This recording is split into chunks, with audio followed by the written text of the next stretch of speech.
Just want to let you lot know that if you're watching this clip on the Fozcast YouTube channel, the full episode is now available to watch exclusively on Spotify, and it's free. Come on. Nicknames. Do you know this? I don't think you know this, Tom. Go on. So I've done some research, and you've got 3 different nicknames that I can find, okay? Okay. So one is Johnny Kills. Okay, that was made by Daniel Sturridge. Okay. Do you want to When explain? I think it's the literal translation of my name. Yes, exactly that. Really? Yeah. Mata, Juan is John. to kill. Yeah. Uh-huh, yeah. So Mata that's is- Daniel Sturridge. Thanks, Daniel. Jefe Odianagallo. Jefe. Jefe. Ah, El Jefe. Okay. Sorry. sorry. Was that the boss? Yeah. The boss, yeah. Who put that? Odianagallo apparently called you El Jefe. Yeah, that's true. Yeah. That's true. Jefe.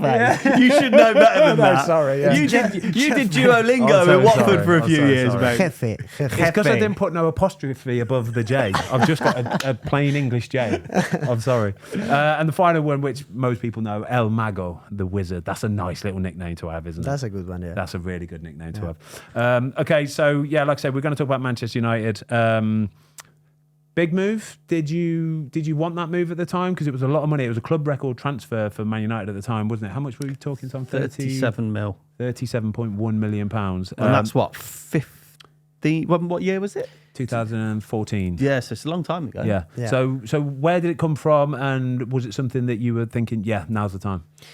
Well, I was enjoying very much at Chelsea the first 2 years, and then the third year was more challenging. I started to play less. We had a new coach with Jose, and the team was doing okay. And in January, I had the option to go to different clubs, teams in France, in Italy, and then Manchester United called. And, you know, Manchester United is a different breed, right? If you play there and you know the size of the club, the history, Old Trafford, everything, right? So I think for Chelsea, it was good at the time because they got good money. For myself, it was a different situation. I wanted to get more minutes, and I got it. And I had the chance to play for a club like United.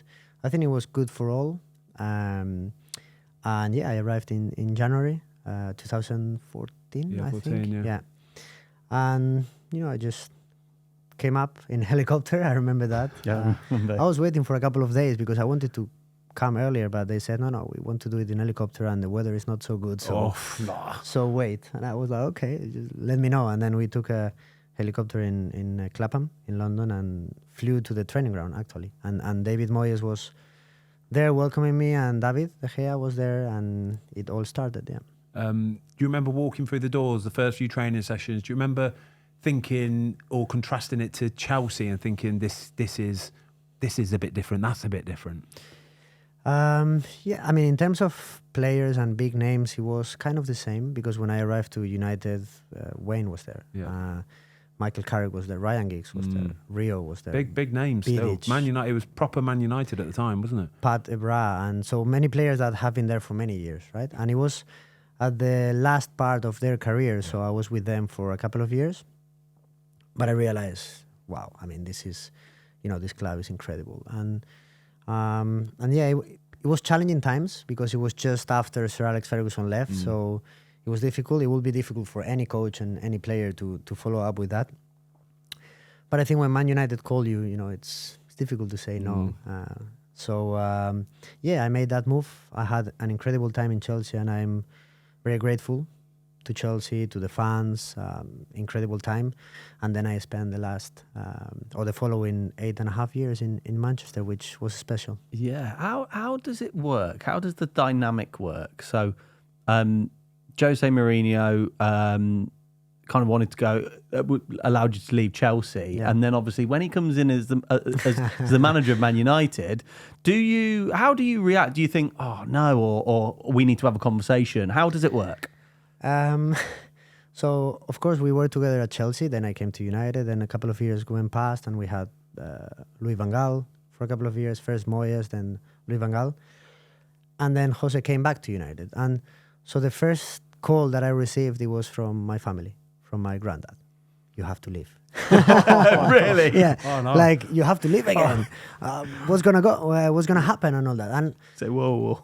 And I said, no, I'm going to see how it goes. I don't have any problem with him, and he doesn't have any problems with me. How long had you been at United at the time? A couple of years? Yeah, like you were 2 4 years in, years, right? Yeah. or 3-4 Yeah. years.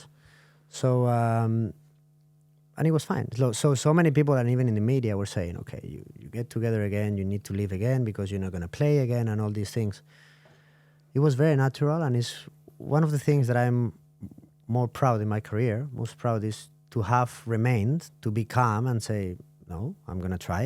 I'm going to try to show that I can play in his style, in his way of understanding the game, and I did. So our relationship was very natural. Actually, we have a good relationship, and I played games. We won things together. I played in all the finals, so I felt an important player in his squad, and I'm proud. And my family told me, okay, you were right. So, but they were panicking a little bit because it's normal, When you're at Chelsea and the coach come and you leave, then they were like, you have to leave again. Yeah. So some of the managers you've had, right? I want to know.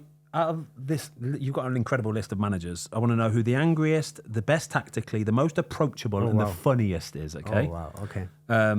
So I've got David Moyes, Van Gaal, Mourinho, Solskjaer, Ralph Rangnick, and then at Chelsea you had AVB, Villas-Boas, Di Matteo, Benitez, and Mourinho again. So who would have been who could get the angriest out of them? And Ronald Koeman at Valencia. Ronald Koeman and Unai Emery. Oh, Unai Emery at Valencia for 3 years. Yeah. Wow. He was very important for me, Unai. Yeah, because it was the time where I was starting to go to the national team, and so I started with Quique Sanchez Flores. Then Koeman came. Let's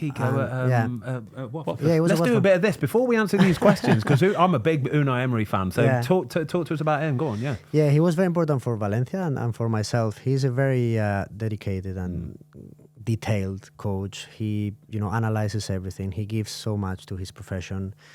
I think he was very good at the time. I mean, we were the third team in Spain. With Barcelona, Real Madrid, we were always fighting for that third spot. He always got it. On a personal level, I played every game with him, and he made me understand, okay, you play in this position, you have to contribute in this way, with the numbers, but also with your work rate and the way you can provide to the team. He helped me grow as a player in a very important time when I was 21. So I'm not surprised that he's, doing what he's doing with different clubs. Would you say that you've learned how to have the rest of your career, or the career that you had, you learnt it from doing the basics with Unai Emery then, to start with?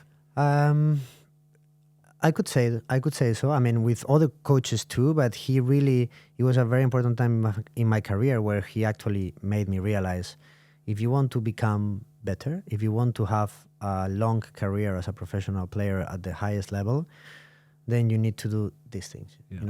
It's not enough that you play nicely and that's it. It's not enough that you don't have end product. You have to score X amount of goals as a winger.